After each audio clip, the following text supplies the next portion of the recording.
આ છે આપણું ઓટોક્લેવ મશીન। આજે આપણે ઓટોક્લેવ મશીન કઈ રીતે ચલાવવું એ શીખીશું। સૌથી પહેલાં તો આપણે એર કમ્પ્રેશરની હવા છે એ આ બધા જે ત્રણેય વાલ્વ છે તે ત્રણેય વાલ્વ ચાલુ રાખી દેશું। પછી છે આરો વોટર હંમેશા તેનો વાલ્વ ચાલુ જ રહેશે।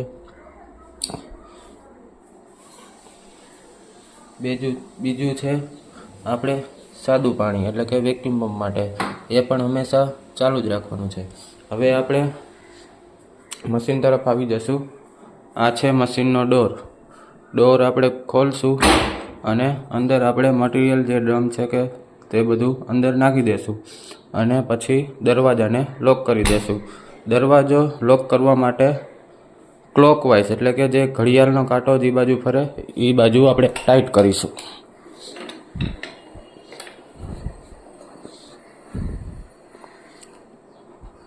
આને ફૂલ ટાઈટ કરી દેવાનું।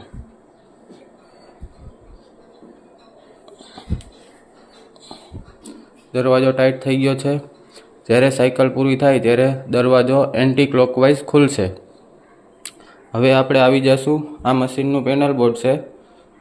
અહીંથી આપણે મશીનને ચાલુ કરશું અને ઓપરેટ કરશું। સૌથી પહેલાં તો એમસીબી ચાલુ કરશું એટલે આર વાય ને બી 3 ફેઝ સપ્લાયના લેમ્પ ચાલુ થશે। પછી આપણે ચાલુ કરશું યુપીએસ સપ્લાય ચાલુ કરશું એટલે આ રીતના સ્ક્રીન ચાલુ થશે અને બઝર ચાલુ થશે।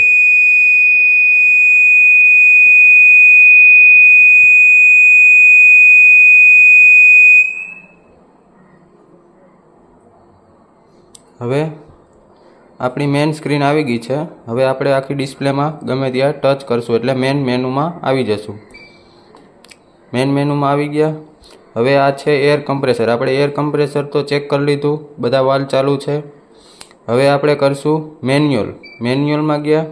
સૌથી પહેલાં તો ચેક કરવાનું બોઇલર વોટર લેવલ હાઈ, જો રેડ હશે તો આપણે ગ્રીન એને લઈ આવવાનું છે એટલે કે boiler water level high green હશે તો જ સાયકલ સ્ટાર્ટ થશે। તો સૌથી પહેલાં તો આપણે પાછા મેન મેનુમાં વયા જાય। મેન મેનુમાં ગયા પછી આપણે મોડ સિલેક્શન એટલે કે ઓટોની સામે આપણે રીસેટ કરશું એટલે કે મેન્યુઅલ કરશું અને ઓટો કરશું એટલે કે જે આપણું પાણીનું લેવલ રેડ હતું તે ગ્રીનમાં અચીવ થઈ જશે। ગ્રીન આવી ગયું। હવે આપણે સાયકલ સિલેક્ટ કરશું। સૌથી પહેલાં તો પ્રોગ્રામ સિલેક્શનમાં ગયા, પછી આપણે ગયા સ્ટાન્ડર્ડ સાયકલમાં। પછી આપણે બે સાયકલ રહેશે, વ્રેપ્ડ 121 સાયકલ અને વ્રેપ્ડ 134 સાયકલ। જે પણ સાયકલ ચલાવી છે તેના ઉપર ડબલ વાર ટેપ કરશું એટલે ગ્રીન આવી જશે। ગ્રીન આવી ગયા બાદ પછી આપણે પાછા મેન મેનુમાં વયા જશું એટલે કે બેક જવા માટે મેનુ દબાવશું। પછી આપણે સાયકલ કઈ સિલેક્ટ કરી તે જોવા માટે મશીન વ્યૂમાં જશું। મશીન વ્યૂમાં જોશું એટલે સિલેક્ટ રેસીપી વ્રેપ્ડ 121 સાયકલ। હવે આપણે સ્ટાર્ટના બટન ઉપર ક્લિક કરશું એટલે બઝર ચાલુ થશે અને આ રીતના પ્રિન્ટ નીકળશે અને આપણી ઓટો સાયકલ રનિંગ ચાલુ થઈ ગઈ છે।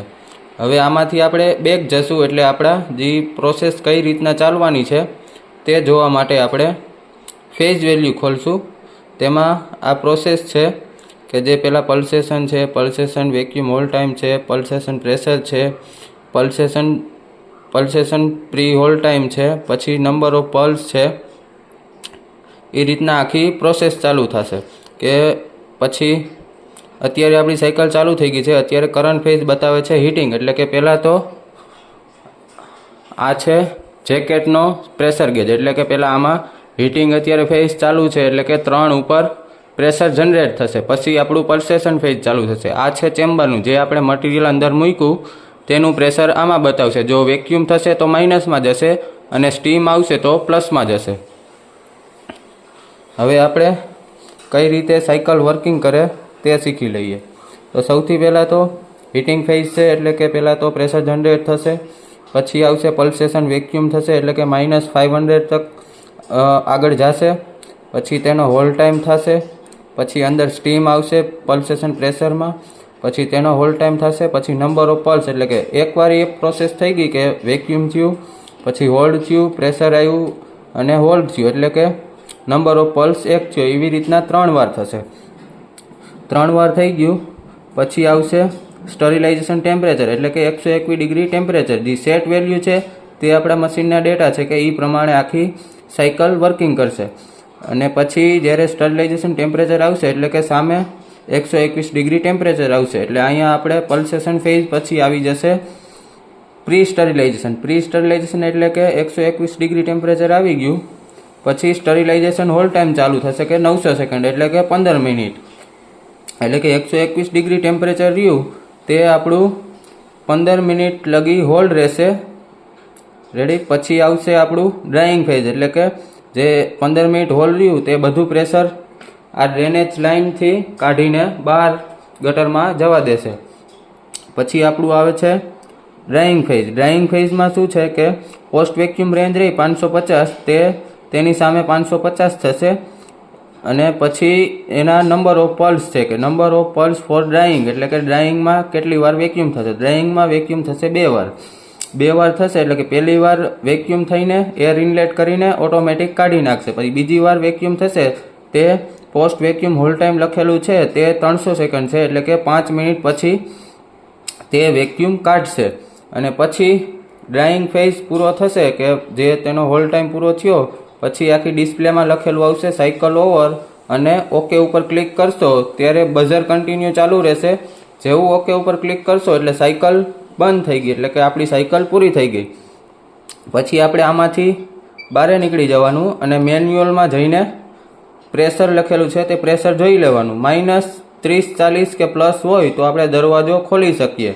જો -30 40 કરતાં વધારે હોય તો આપણે દરવાજા ખોલવા માટે જે મોડ સિલેક્શન છે ત્યાં આપણે મેન્યુઅલ કરશું અને મેન્યુઅલમાં જશું. મેન્યુઅલમાં જઈને આપણે કરશું એર ઇનલેટ વાલ્વ એટલે જે પ્રેશર છે તે નોર્મલી પ્રેશરમાં આવી જશે. પછી આપણે એર ઇનલેટ વાલ્વને બંધ કરીને ડોરને એન્ટી ક્લોકવાઇઝ ખોલી નાખશું. આ છે આપણી સાયકલની પ્રોસેસ.